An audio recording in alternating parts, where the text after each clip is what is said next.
Hello दोस्तों, तो कैसे हैं आप सब। आशा करता हूँ कि आप सब अच्छे होंगे और आप सबकी पढ़ाई लिखाई बहुत ही जोरों शोरों से चल रही होगी। दोस्तों आज फ्रेंड्स हम लोग पढ़ने वाले हैं क्लास 11th एनसीईआरटी फिजिक्स का चैप्टर नंबर 3 सरल रेखा में गति को। जी हाँ फ्रेंड्स, बहुत ही शानदार और बहुत ही अच्छा चैप्टर है, जिसको हम लोग बहुत ही सरल शब्दों में आसान तरीके से इसको समझने वाले हैं। तो इस चैप्टर को समझना है अच्छी तरह से, बस वीडियो को अंत तक देखते रहेगा।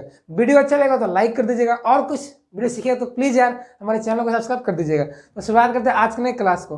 तो जैसा कि दोस्तों इसके पहले मैंने चैप्टर 2 चैप्टर 1 को पढ़ाया था, उसी प्रकार से आज हम लोग चैप्टर 3 को पढ़ने वाले हैं। ठीक है, देखिए चैप्टर का नाम क्या है, सरल रेखा में गति। अब देखिए नाम सरल रेखा में गति, तो यानी किसी ओवरऑल का मोशन के बारे में ही पढ़ना है। अब मोशन कैसा मोशन, आपको कोई सरल रेखा पे होगा, बस समझेगा सरल रेखा पे। तो भाई सरल रेखा पे गति को समझने के लिए दोस्तों आपको समझना पड़ेगा गति क्या होता है आखिर, है ना। अब देखिए अब गति कहाँ कहाँ होगा उससे मुझे लेना नहीं है। सबसे पहले मैं समझे कि गति आखिर होता क्या। तो गति कुछ नहीं होता है, जैसे मान लीजिए तो कोई व्यक्ति यहाँ पे है, एग्जाम्पल से मान लीजिए ए व्यक्ति यहाँ पे है ना, और कोई मान लीजिए कोई निर्देश बिंदु यहाँ पे ओ है, और इसके सापेक्ष दोस्तों व्यक्ति मान लीजिए यहाँ पे था, 2 मिनट बाद देखा तो 2 मिनट बाद देखा तो व्यक्ति यहाँ पे था। मैं जब देखा कि 3 मिनट होने के बाद व्यक्ति देखा कि यहाँ पे चला गया एडस, फिर जब देखा कि 5 मिनट हुआ तो फिर यहाँ चला गया। मतलब कि देख रहे हैं दोस्तों कि यहाँ पे क्या ना आपका ये व्यक्ति का जो पोजीशन जो है ना, ये व्यक्ति का पोजीशन बदल रहा है। ए पे था, ए डैश पे था, ए वन डैश पे चला गया। मतलब समय के साथ यदि किसी भी व्यक्ति या किसी भी वस्तु या किसी भी कण का स्थिति पोजीशन बदल रहा हो तो उसे कहेंगे कि गति में है। गति का सबसे सुंदर और सुसज्जित डिफिनेशन क्या होता है, किसी भी कण का समय के सापेक्ष स्थिति में परिवर्तन गति कहलाता है ना। ये बात समझिएगा, किसी भी व्यक्ति का पोजीशन यदि बदल रहा है, किसी भी चीज का पोजीशन बदल रहा है तो वो मोशन में है। अब हम लोग इस चैप्टर में यही पढ़ेंगे कि पोजीशन कैसे बदलता है। पोजीशन को बदलने के लिए कौन कौन से राशि को जानना पड़ेगा, वेग, त्वरण, विस्थापन, दूरी, ये सब को समझेंगे तभी हम लोग को पता चलेगा कि कैसे वस्तु की स्थिति परिवर्तन होता है, कैसे गति होती है। ठीक है, तो सबसे पहले गति का डिफिनेशन लिखते हैं और फिर गति को समझने के लिए कुछ इंपॉर्टेंट टर्म जिसे हम लोग पढ़ेंगे। वेग क्या होता है, चाल क्या होता है, विस्थापन क्या होता है, दूरी क्या होते हैं, त्वरण क्या होते हैं, त्वरण के प्रकार, वेग के प्रकार, चाल के प्रकार, सबको समझते हैं। अब बहुत अच्छे से न्यूमेरिकल को सोल्व करते हैं इसी वीडियो में। तो आज का क्लास बहुत ही कंसेप्टफुल होने वाला है ना। देखिए सबसे पहला मैं टॉपिक क्या डालूंगा, दूरी। दूरी क्या होता है, सॉरी दूरी नहीं, गति, जवान फिसल गया। ठीक है, गति मतलब मोशन। तो क्या बोलेंगे भाई बताइए आप लोग, गति का मतलब क्या होता है, किसी भी कण का समय के सापेक्ष स्थिति में परिवर्तन गति कहलाता है। तो मैं यहां पे क्या लिखूंगा, किसी कण का, देखिए कण में इसलिए तो नाम लिया हूं ना। अब लिख, देखिए आप पूछिए दोस्तों, आप नहीं पूछते फिर मैं अपने मन से ये सवाल पैदा करता हूं। आप सोचते होंगे मैं बोलता हूं, हाँ मैं 12 बात बोलता हूं, जिसे दोस्तों आप लोग पूछेंगे, आप नहीं पूछते क्योंकि पता है मैं ऑनलाइन क्लास लाइव नहीं ले पाता हूँ। फिर ही मैं चाहता हूँ कि रिकॉर्डेड वीडियोज में भी मैं बच्चों को पॉइंट्स को, डॉट पॉइंट को जान सकूं। आप लोग सोच सर यहाँ पे कण ही आप क्यों बोले, कण क्यों बोले। तो दोस्तों कण इसलिए बोला हूं दोस्तों ना, क्योंकि मोशन में दोस्तों हम लोग ना यहाँ पे क्या करेंगे, वस्तु को, पिंड को एक पॉइंट के रूप में मानेंगे, पॉइंट के रूप में, है ना, पॉइंट के रूप में मानेंगे। मान लीजिए यहाँ पे गया, ऐसे ऐसे जा रहा है और तो ये जो एक पॉइंट है कण, एक कण के रूप में मानेंगे, है ना। इसलिए मैं यहाँ पे कण का नाम लिया हूं, है ना। तो किसी कण के द्वारा, किसी कण का सारा चीज में एक एक बात को डॉट कर क्लियर करवाऊंगा। ठीक है, किसी कण का समय के सापेक्ष स्थिति में परिवर्तन क्या कहलाता है, गति। इसमें परिवर्तन गति कहलाता है। मान लीजिए आप ही हैं दोस्तों, 10 मिनट बाद आप घर पे हैं, 10 मिनट तक घर पे हैं, 10 मिनट बाद में आपको देखा तो आप बाजार में मिल गए, गोलगप्पा खा रहे हैं, तो मैं बोलूंगा ना कि आप गति मोशन में है। अभी यहाँ पे थे, अभी यहाँ पे चले गए, बाइक चला रहे हैं, अभी 2 मिनट बाद यहाँ है, 3 मिनट बाद देखें कि आप वहाँ पे चले गए, तो आप मोशन में है। तो मोशन जनरली मतलब होता है उसका पोजीशन बदलना और कुछ नहीं होता। पोजीशन चेंज के छोड़ करके कुछ नहीं होता मोशन में, बस यही होता है। ये होता है गति कहलाता है। है ना। हम लोग यहाँ पे पढ़ेंगे क्या, सरल रेखा में गति, मतलब हम लोग एक सिंपल मोशन पढ़ेंगे, ज़्यादा नहीं। अगला चैप्टर जब हम लोग आएगा ना समतल में गति, तो हम लोग वहाँ पे बहुत सारे टाइप्स मोशन पढ़ेंगे, ठीक है। अब देखिए दोस्तों, गति तो हो गया। अब गति को कुछ हम लोग को समझने के लिए हम लोग कुछ इंपॉर्टेंट टर्मिनोलॉजी, कुछ पद पढ़ने पड़ेंगे, जिसमें सबसे पहला पद आता है समझने के लिए हम लोग को ए नंबर में दूरी। जब तक ये सब चीज़ नहीं समझेगा ना, दूरी हो, आपका विस्थापन हो, चाल हो, वेग हो, त्वरण हो, तब तक आपको दूरी बुझाने वाला है नहीं, बाउंस करने वाला चीज़ है। इसलिए सब समझना पड़ेगा छोटी मोटी चीज़ों को। तो डिस्टेंस समझ लेते हैं पहले कि आखिर डिस्टेंस क्या होता है। डिस्टेंस में आप लोग नाम सुनेंगे, दैनिक जब बहुत सा बच्चा प्रयोग करता है कि मैंने 5 मीटर 10 मिनट दूरी तय किया, 1 किलोमीटर दूरी तय किया, है ना, ये सब सुनते होंगे। तो उसका मतलब क्या होता है? तो दूरी का मतलब जनरली कुछ नहीं होता है, पथ की लंबाई होता है। पथ मतलब रास्ता की लंबाई, कितना उस रास्ता का लेंथ है, वही आपका दूरी। जैसे मान लीजिए तो आप कोई रास्ता से जा रहे हैं, उस रास्ता का 10 मीटर लंबा ये रास्ता है, ये आपका घर से जाता है गली। तो अभी यहाँ से गए मान लीजिए यहाँ दोस्तों, तो मैं बोलूँगा, आप क्या बोलिएगा कि मैं 10 मीटर दूरी तय किया, मतलब क्या तय किया? पथ की लंबाई 10 मीटर तय किया। इसका मतलब ये ना हुआ 10 मीटर दूरी तय करने का मतलब 10 मीटर पथ की लंबाई तय किए। तो जनरली दूरी जो होता है, जनरली तय किए गए पथ की लंबाई होता है। तो मैं यहाँ पर डिफरेंस में लिख सकता हूँ, दूरी क्या बोल सकता हूँ, किसी कण द्वारा तय की गई क्या, किसकी लंबाई? पथ की लंबाई। पथ यानी कि रास्ता की लंबाई। पथ की लंबाई दूरी कहलाती है। पथ की लंबाई क्या कहलाती है? दूरी कहलाती है। इसे डी द्वारा सूचित किया जाता है। हम लोग डी में डिस्टेंस मानेंगे। अब मैं यहाँ पे डी ले लूँ तो जितना भी दोस्तों आगे पढ़ूंगा वहाँ पे डी में इसको डिनोट करूंगा। डी मतलब समझेगा दूरी है, डिस्टेंस है। इसे डी द्वारा सूचित करते हैं। यह एक कैसा राशि है? अदिश राशि है। अब अदिश सदिश पता नहीं चल रहा है तो मैं बताता हूँ, हम लोग पढ़ेंगे ऐसे, जनरली हम लोग आगे पढ़ेंगे अदिश सदिश क्या होता है। देखिए, अदिश का मतलब सिर्फ उसमें मैग्नीट्यूड, उसमें परिमाण हो, उसमें दिशा की जरूरत मुझे नहीं है। आप बोलते हैं कभी कभी कि 10 किलोमीटर दूरी तय की, मतलब आपको बोलना पड़ता है मैंने 10 किलोमीटर दूरी साउथ डायरेक्शन में तय किया, दक्षिण डायरेक्शन में गया, पश्चिम में गया, पूर्व में गया, नहीं। आप सीधे बोल देता है कि मैं यहाँ से मार्केट गया 10 किलोमीटर दूर, 10 मीटर दूर, ये बोल देते हैं। आप डायरेक्शन को बात नहीं करते, मतलब वो स्केलर है ना, वेक्टर नहीं है। तो यह अदिश राशि है, ठीक है। तो मैं यहाँ पे लिखूंगा एक नोट करके यहाँ पे, दूरी का एसआई मात्रक क्या होता है। तो दूरी का एसआई मात्रक क्या होता है दोस्तों? मीटर होता है। और दोस्तों एक बहुत अच्छा एक पॉइंट बता रहा हूँ, जितनी भी डिस्टेंस को हम लोग मेजरमेंट करते हैं ना, वो एक इंस्ट्रूमेंट है, इंस्ट्रूमेंट का नाम है क्या पता है? ऑडोमीटर। तो ऑडोमीटर के द्वारा ही हम लोग क्या करते हैं, जनरली डिस्टेंस को मेजरमेंट करते हैं, है ना। तो मैं यहाँ पे लिख सकता हूँ दूरी को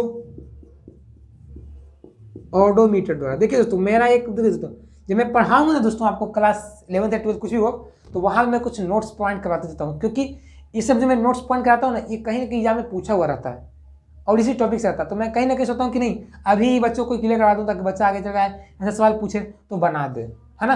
अब भाई पढ़ ही रहे गति, तो गति से रिलेटेड कुछ पॉइंट्स जान लेते हैं। तो दूरी जो होता है, गति को दूरी जो होता है, दूरी को क्या करते हैं? ऑडोमीटर द्वारा मापा जाता है। हो गया। चलिए बी नंबर क्या पढ़ेंगे हम लोग? बी नंबर पढ़ते विस्थापन, क्योंकि सब नहीं जानिएगा ना आपको गति कुछ नहीं समझ में आएगा। गति आपका दुर्गति कर देगा ना, गति आपका दुर्गति कर देगा, समझ जाइए। इसलिए गति को समझने के लिए आपको समझना पड़ेगा सब टर्म्स को। तो डिस्प्लेसमेंट समझते हैं, डिस्प्लेसमेंट आखिर क्या होता है। देखिए, डिस्प्लेसमेंट और दूरी में बच्चे बहुत कंफ्यूज रहते हैं कि दोनों एक ही हैं। हाँ, कुछ कहीं कहीं जगह पर दोनों एक हो जाता है, लेकिन बहुत उसमें अंतर है, बहुत बड़ा मिस्टेक हो जाएगा, ब्लंडर। अब देखिए, दूरी क्या है ना, जैसे आपको मान लीजिए मैं बोलूं कि आप घर पे हैं, घर से आपको मार्केट जाना है, तो आपको मार्केट जाने का, आपका घर है मार्केट, तो आपको मार्केट जाने का जो तरीका ना, दो तरीका है। मान लीजिए घर से गली जाता है ऐसे, और ऐसे जाता है। तो एक गली से गए, आप घूमते फिरते, हमारे दो दोस्त हैं, बातचीत करते चलेंगे गपशप करते हुए, तो आप बोलिए चलो भाई दूर लंबा रास्ता चलते हैं, तो ज़्यादातर मैं बात करूँगा, है ना, बोलते ना कि ज़्यादातर बात चलेगा, गपशप होगा, बकैती होगा, तो चलो लंबा रास्ता चलते हैं। तो हमने लंबा रास्ता को चुना, ऐसे से गया, मार्केट गए, सब्जी लिए चला। एक बच्चा होशियार रहेगा पढ़ने वाला, उसको टाइम का वैल्यू को, टाइम को अच्छे से उसको एग्जीक्यूट करना आता है, उसको एग्जाम है, वो टाइम उसके लिए बहुत कम है, तो टाइम को थोड़ा सा मैनेज करेगा। वो क्या करेगा ना, एक सिंपल रास्ता देखेगा। तो घर से आपको मार्केट जाने का रास्ता बहुत ही सिंपल एक होगा, सीधा वाला, तो सीधा चला जाएगा। तो देखिए जो न्यूनतम जो दूरी को बचा लिया, टाइम जो कम डिस्टेंस तय किया, वही विस्थापन होता है। ये जो शॉर्टकट जो मारा ना, शॉर्टकट, काम भी हो गया, सांप भी मर गया, लाठी भी नहीं टूटा, मतलब मार्केट से सामान भी आ गया, टाइम भी वेस्ट नहीं हुआ, जल्दी चल भी आए। एक व्यक्ति क्या कर रहा है कि जा रहा है, लंबा दूरी तय कर रहा है, तो ये है ना, ये दूरी है। से मान लीजिए 6 मीटर है और ये 8 मीटर है, तो यहाँ से 6, 8, 14 मीटर क्या हो गया आपका डिस्टेंस हो गया। लेकिन ये जो ए और बी है ना, ए बी, ये आपका जो ए बी जो है ना, ये आपका विस्थापन हो गया, डिस्प्लेसमेंट हो गया। बस समझे आप, डिस्प्लेसमेंट और डिस्टेंस में क्या अंतर होता है। डिस्प्लेसमेंट मतलब तय की गई न्यूनतम दूरी, न्यूनतम मिनिमम डिस्टेंस, और दूरी क्या होता है, तय की गई पथ की लंबाई, है ना। तो ये विस्थापन होता है। समझ बात को, विस्थापन दूरी में क्या अंतर था। अब मैं एक बहुत अच्छा एग्जाम्पल देता हूँ, उस एग्जाम्पल से ना, उस न्यूमेरिकल से आपको भली भांति फर्क बुझाने लगेगा कि क्या होता है भाई आखिर डिस्प्लेसमेंट। चलिए मैं लिखाता हूँ, क्या लिखूंगा बताइए। किसी कण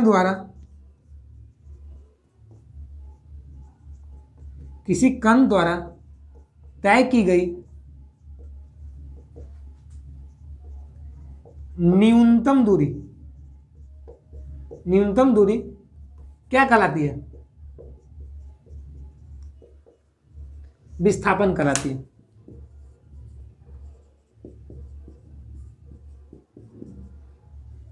इसे इस द्वारा डिनोट करते हैं, इसे इस द्वारा हम लोग क्या करते हैं दोस्तों, सूचित करते हैं। इस द्वारा क्या करते हैं, सूचित करते हैं। और यह दोस्तों कैसा राशि है, सदिश राशि को। क्यों सदिश राशि को, क्या आपने देखा ना, हमको डायरेक्शन लेना पड़ा, तभी तो मुझे शॉर्टकट मिला।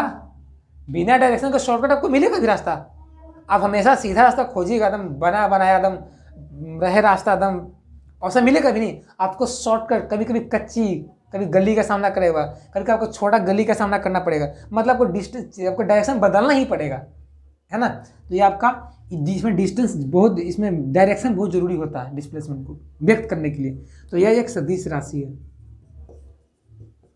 एग्जाम्पल देखिए, मान लीजिए दोस्तों एक रमेश है, और क्या किया ना, पहले गया ईस्ट, मान लीजिए अब सब जानते हैं इधर ईस्ट होता है, इधर वेस्ट होता है, इधर नॉर्थ होता है, इधर साउथ होता है। रमेश तो क्या किया ना दोस्तों कि 8 मीटर ईस्ट में गया और यहाँ रुक गया, रुकने के बाद फिर यहाँ से गया 6 मीटर।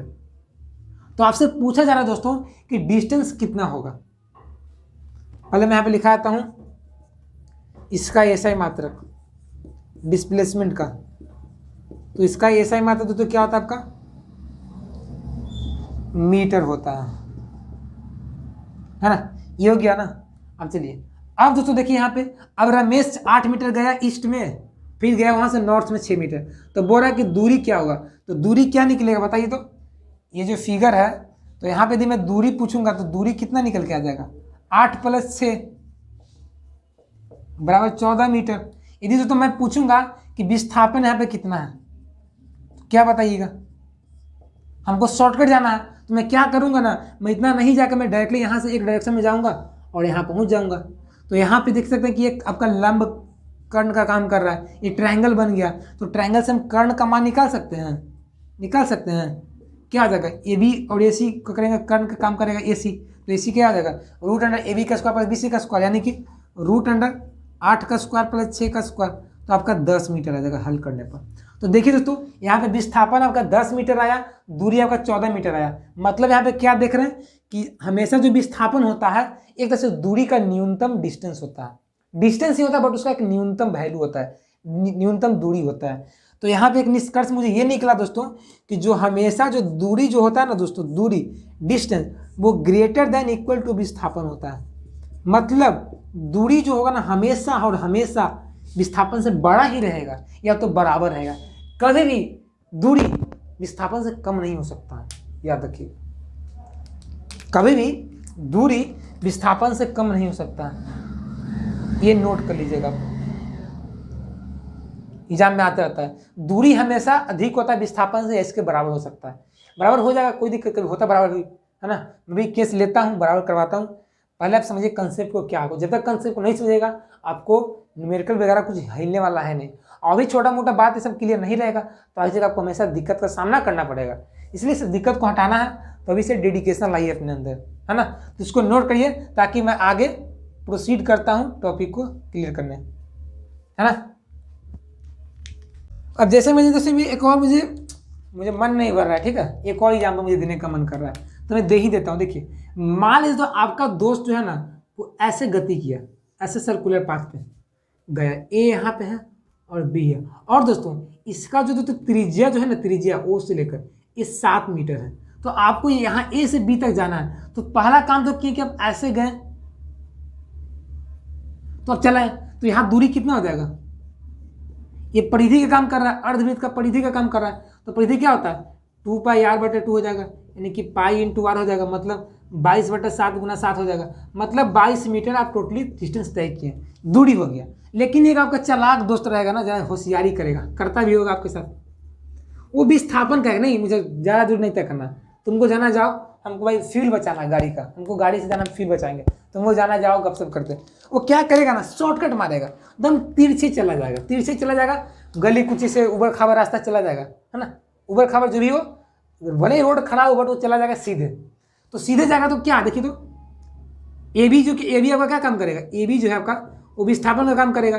तो 7 यहाँ पे और 7 यहाँ पे भी रहेगा ना, क्योंकि त्रिज्या दोनों बराबर होते हैं वृत्त के अर्धवृत्त का। तो 7 + 7 14, तो 14 मीटर विस्थापन हो गया, दूरी 22 मीटर। तो यहाँ भी देख सकते हैं कि विस्थापन हमेशा कम है दूरी से, इसमें आ गया, यही विस्थापन होता है। कोई दिक्कत, चलिए आगे बढ़ते हैं। हम लोग पढ़ते हैं सी नंबर, क्या, चाल के बारे में। चाल यानी क्या, स्पीड। तो चाल होता भाई क्या, आखिर देखिए, चाल कुछ नहीं है, कितना समय में आप कितना डिस्टेंस तय कर रहे हैं वही आपको चाल बताता है। 2 सेकंड में आप 2 सेकंड नहीं, 2 घंटा में मान लीजिए आप 20 किलोमीटर दूरी तय किए। अब मान लीजिए 20 मिनट में आप 1 किलोमीटर दूरी तय किए। तो ये सब जो कितना मिनट में आप तय कर रहे हैं डिस्टेंस, वही चाल बताता है हम लोग को। तो चाल क्या डिफिनेशन बोलेंगे, क्या बोलेंगे, एकांक समय में तय की गई दूरी। दोस्तों हम लोग क्या करते हैं, चाल समझ रहे हैं, चाल क्या होता है, एकांक समय में तय की गई दूरी क्या कराती है, वस्तु की चाल कहलाती है। देखिए यूनिट समय में कितना समय आप कितना डिस्टेंस तय कर रहे हैं, कवर कर रहे हैं, वही आपका स्पीड बताता है, ठीक है। तो मैं आप इसका डिफिनेशन लिख देता हूँ ताकि आपसे कोई पूछे तो आप उसको बता दीजिएगा, ठीक है। क्या लिखेंगे, एकांक समय में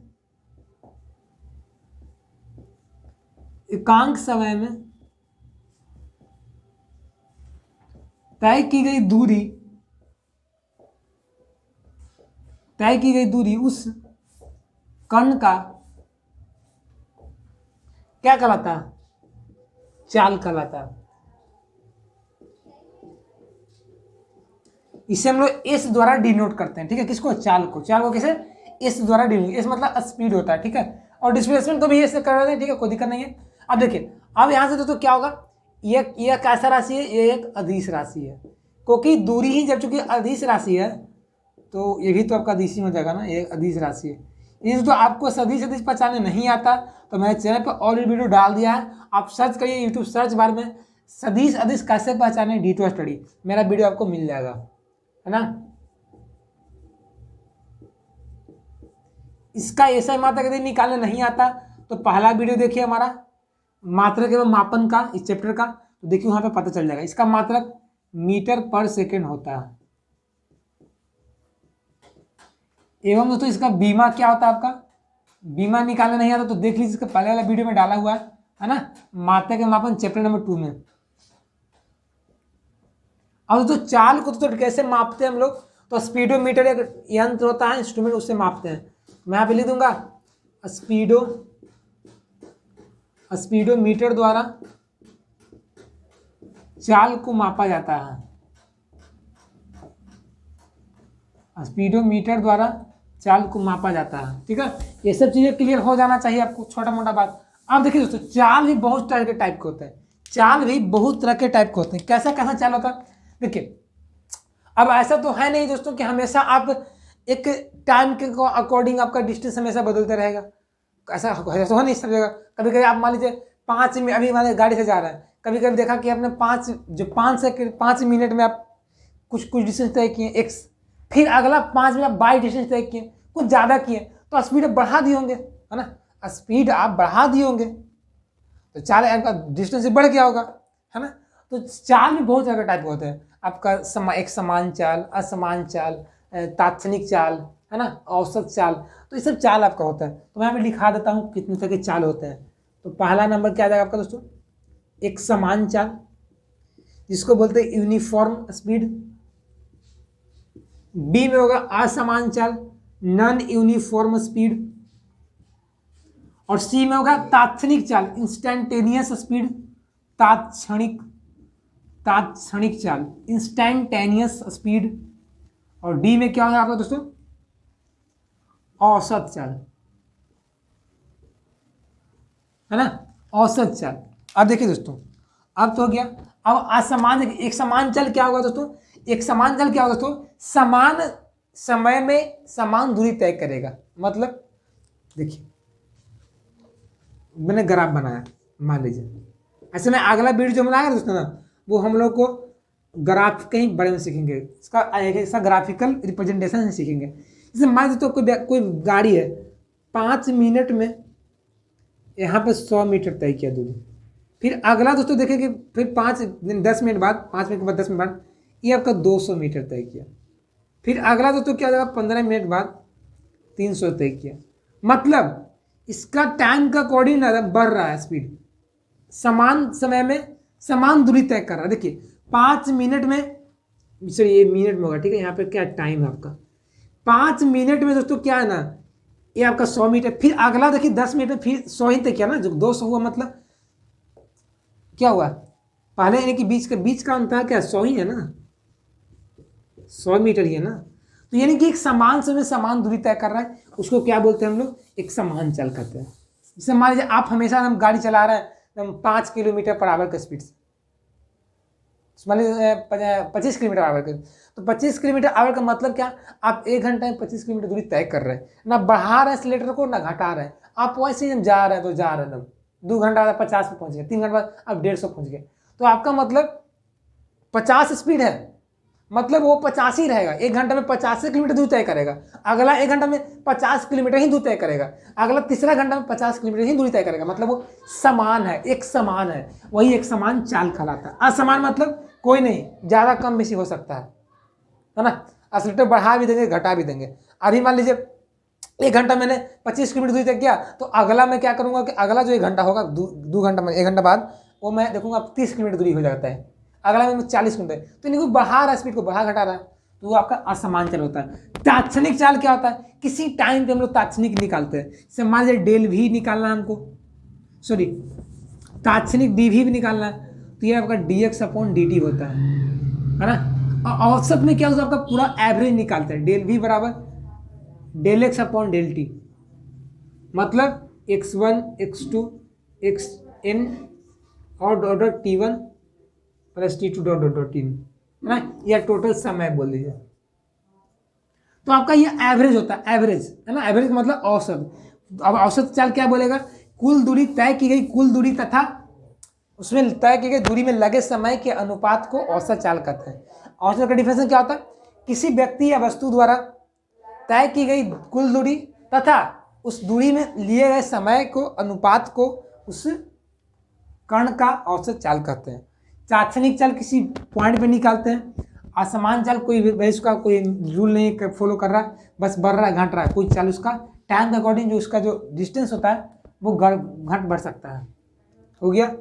डी नंबर तो तुम्हारा क्या आ जाएगा, आपका वेग आ जाएगा, वेग यानी कि वेलोसिटी। वेलोसिटी क्या बोलेंगे, कुछ नहीं है, बस विस्थापन जैसा ही है आपका, इसमें एकांक समय तय की दूरी था, तो यहाँ पे एकांक समय तय की गई विस्थापन हो जाएगा। मैं यहाँ पे क्या लिखूंगा, एकांक समय में तय की गई विस्थापन वस्तु की क्या कहलाती है, वेग कहलाती है।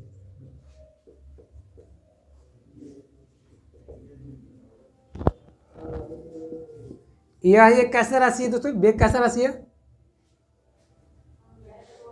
वेग दोस्तों आपका ना सदिश राशि, यह एक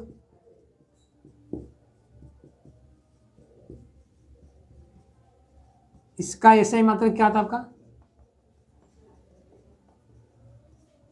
इसका दोस्तों ऐसा मतलब का मीटर पर सेकंड ही होता है ना, क्योंकि दोस्तों वेग का फॉर्मूला क्या होता है पता है ना, वेग का फॉर्मूला क्या बनेगा, विस्थापन और बटा में समय, विस्थापन डिस्प्लेसमेंट अपॉन टाइम, ये आपका वेग का फॉर्मूला होता है। अब जिस प्रकार से दोस्तों आपका वेग भी बहुत सारे, सॉरी जिस प्रकार से दोस्तों इसको दोस्तों भी द्वारा डिनोट करते हैं, वेग को हम लोग भी द्वारा डिनोट करते हैं। अब दोस्तों जिस प्रकार से आपका चाल भी 4 टाइप के हुए, उसी प्रकार से वेग भी 4 टाइप के होते हैं, एक समान वेग, असमान वेग, औसत वेग, तात्क्षणिक वेग, है ना। तो कोई दिक्कत नहीं ना। अब बस कुछ नहीं, वहीं पे क्या कर देंगे, डिफिनेशन में वेग लगा देंगे, विस्थापन लगा देंगे। यदि यदि समान समय में यदि कोई कण समान विस्थापन तय करता है तो वो एक समान चाल हो जाएगा, यदि आपका एक समान वेग हो जाएगा। यदि यदि मान लीजिए क्या आपका समय के अनुसार मान लीजिए विस्थापन कोई अलग अलग तय कर रहा है, कम या ज़्यादा कर रहा है ना। समान समय यदि समान विस्थापन तय नहीं कर रहा है तो वो असमान वेग हो जाएगा, है ना। किसी तात्क्षणिक किसी क्षण पे यदि आप वेग निकाल रहे हैं तो वो तात्क्षणिक वेग हो जाएगा। मान लीजिए किसी ओवरऑल बहुत सारे अब विस्थापन निकाल रहे हैं, विस्थापन को बहुत सारे टाइम को रेशियो निकाल रहे हैं तो औसत वेग बन जाता है वही, है ना। क्योंकि हम लोग एग्जाम में अभी न्यूमेरिकल हम लोग सोल्व करेंगे वेग से रिलेटिव, ठीक है। तो वहाँ पे आपको क्लियर हो जाएगा डाउट, है ना। देखिए आगे दोस्तों बढ़ते हैं, दोस्तों डी हो गया ना, इसको नोट करिए ताकि मैं आगे त्वरण बताता हूँ, त्वरण क्या होता है आखिर। जब तक दोस्तों ये सब चीज़ नहीं पता रहेगा आपको आगे चैप्टर समझने वाला है नहीं, इसलिए सब बेसिक टर्म का पता होना चाहिए। ऐसे 9th हम लोग पढ़े होंगे, बट 9th में बाद आज 10th पढ़े, आप 11th पढ़े, तो एक साल गैप हमारा कुछ बच्चे भूल भी जाते हैं, ठीक है, इसलिए मैं पढ़ा दे रहा हूँ। अब दोस्तों हम लोग आगे बढ़ते हैं, पढ़ते हैं त्वरण के बारे में। सी नंबर, त्वरण, इसको अंग्रेजी में बोलते हैं एक्सेलरेशन। इसको क्या बोलते हैं, एक्सेलरेशन। अब कुछ नहीं, इसे क्या अभी क्या था हम लोग का वेग क्या था, भी जो क्या था एकांक समय में तय की गई विस्थापन था, यानी कि S/T। लेकिन दोस्तों ये जो त्वरण जो होता है ना, ये भी कुछ तरह से वेग ही जैसा, ये क्या होगा ना, एकांक समय तय की गई वेग हो जाएगा। वेग क्या था, एकांक समय तय की गई विस्थापन, वेग कहला गया। त्वरण क्या होगा, एकांक समय में तय किया गया वेग, या दोस्तों वेग में परिवर्तन का दर, सीधा सा बात, ये सब बात नहीं, वेग में परिवर्तन का दर, rate of change of acceleration is called acceleration, sorry rate of change of velocity is called acceleration, है ना। और दोस्तों जो एक्सेलरेशन होता है, त्वरण होता है, वो आपका निगेटिव भी हो सकता है, वो आपका पॉजिटिव भी हो सकता है, या जीरो भी हो सकता है। बहुत खासियत वाली बात है, ये तीनों में से कोई भी हो सकता है, कोई दिक्कत। मैं इसको निकालता हूं, क्या लिखाऊंगा, वेग में परिवर्तन की दर, वेग में परिवर्तन की दर त्वरण कहलाती है। इसे स्मॉल a द्वारा सूचित करते हैं।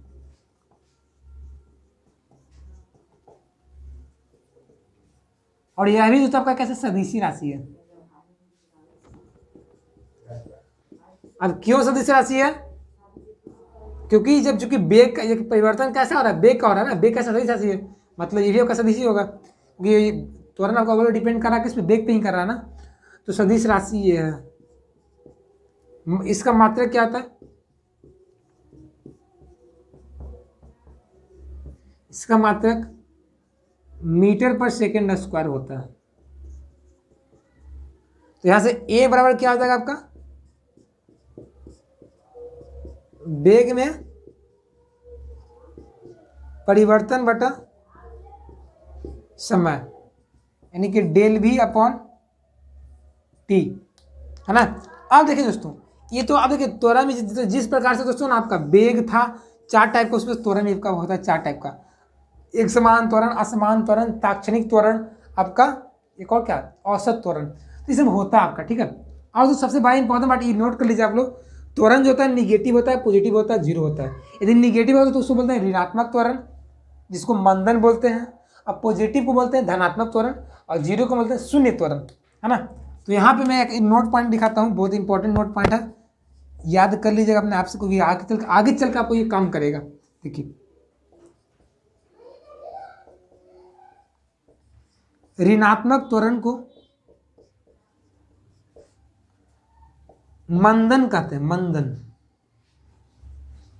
मंदन को अंग्रेजी में बोलते हैं डीसिलरेशन, डीसिलरेशन। तो ऋणात्मक त्वरण को मंदन कहते हैं, मंदन। आप इसका बोलिए कि सर मुझे समझ में आ रहा है मंदन होता क्या है। आप कभी कभी बाइक वगैरह चलाए होंगे तो कभी कभी देखते होंगे, देखिए जब एक बार आपको रोकना रहता है, ब्रेक लगाना रहता है, तो जैसे आप ब्रेक लगाते हैं पूरा बाइक का स्पीड एकदम कम जाता है, एकदम कम जाता है, मतलब वो क्या हो गया, डीसिलरेट हो गया। लेकिन जब ऐसे इसका अपोजिट देखा जाए, अब बाइक चालू करते हैं तो वहाँ आप उसको एक्सेलरेट करते हैं ना, एक्सेलरेटर करते हैं, एक्सेलरेटर चलाते हैं ऐसे, तो एक्सेलरेटर नहीं है, वो बाइक को एक्सेलरेट कर रहा है चलने के लिए क्या कर रहा है, मजबूर करा के तुम चलो। लेकिन जैसे ही ब्रेक लगाते हैं वो डिसलरेट हो जाता है, तुरंत को बोलता है रुको, कहाँ जा रहा है, बस रुको। तो वही हम लोग क्या करता है, स्पीड जैसे ही कम जाता है वो मंद, हमारे जैसे ही उसका वहाँ पे क्या होता है, जो एक्सेलरेशन होता है निगेटिव हो जाता है, फिर धीरे धीरे करते करते जीरो हो जाता है ना। तो ये मंदन हो गया। तो ओवरऑल दोस्तों आज हमारा ना क्लास 11th फिजिक्स का लेक्चर नंबर 1 खत्म हुआ है। ये जल्दी से देखा तो लेक्चर 1 आपका ओवरव्यू है, आपका ये सब जानना चाहिए टर्म्स को, त्वरण क्या होता है, वेग क्या होता है, दूरी क्या होता है। जब तक ये नहीं जानिएगा आप आगे से समझ नहीं पाइएगा, ये नहीं समझ पाइएगा तो आपका चैप्टर समझ आएगा ही नहीं आएगा। अगला चैप्टर समतल गति भी आपको समझ में नहीं आएगा, है ना। इसलिए मैं इसको बेसिक्स को बता दिया हूँ, ठीक है। इसलिए जो बच्चे वीडियो छोड़ के गए होंगे ना वो बहुत होशियार बने होंगे, और ज़्यादा जो होशियार होता है फ्रेंड्स वही ज़्यादा जगह क्या था, पछताता है ना। तो होशियार ज़्यादा मत बने, होशियारी वहाँ पे जहाँ पे चलाना चाहिए। मैं बताता हूँ आपको क्या होशियारी करना चाहिए, लेकिन गलत जगह पर होशियारी करना बेवकूफ़ी के अलावा कुछ है नहीं। तो इसलिए आप जहाँ तक वीडियो अंत देखें, जो बच्चे देख रहे हैं उनके लिए बहुत बहुत धन्यवाद कि आपने ध्यान दिया, टाइम दिया और इस कंसेप्ट को जाने। अब आगे की क्लास में आपको बहुत ही मजा आएगा, समझने में कोई दिक्कत नहीं होगा, ठीक है। तो आज तक बस नहीं, आज का वीडियो कैसा लगा, अच्छा लगा, कुछ सीखे, हेल्पफुल था तो प्लीज़ यार वीडियो को लाइक कर देंगे फटाफट से, और चैनल में पहली बार हो तो मेरे चैनल को सब्सक्राइब कर देंगे, क्योंकि हमारे चैनल को बहुत आजकल बहुत सपोर्ट की जरूरत है, क्योंकि आप सबके सपोर्ट के बल से तो हमारे चैनल आगे बढ़ेंगे और बच्चे जुड़ेंगे, है ना। और सबको तो पता ही होगा कि हमारे चैनल पे class 10th 11th and 12th की फ्री ऑफ कॉस्ट पढ़ाए जा रहे हैं, तैयारियाँ कराई जा रही हैं, है ना। सारे चैप्टरों को खत्म किए जा रहे हैं, इसलिए चैनल को सब्सक्राइब कर हमसे जुड़ सकते हैं। तो मिलते हैं नए वीडियोज़ में, तब तक के लिए बन रहिएगा। जय हिंद, जय Bharat, take care, bye, best of luck.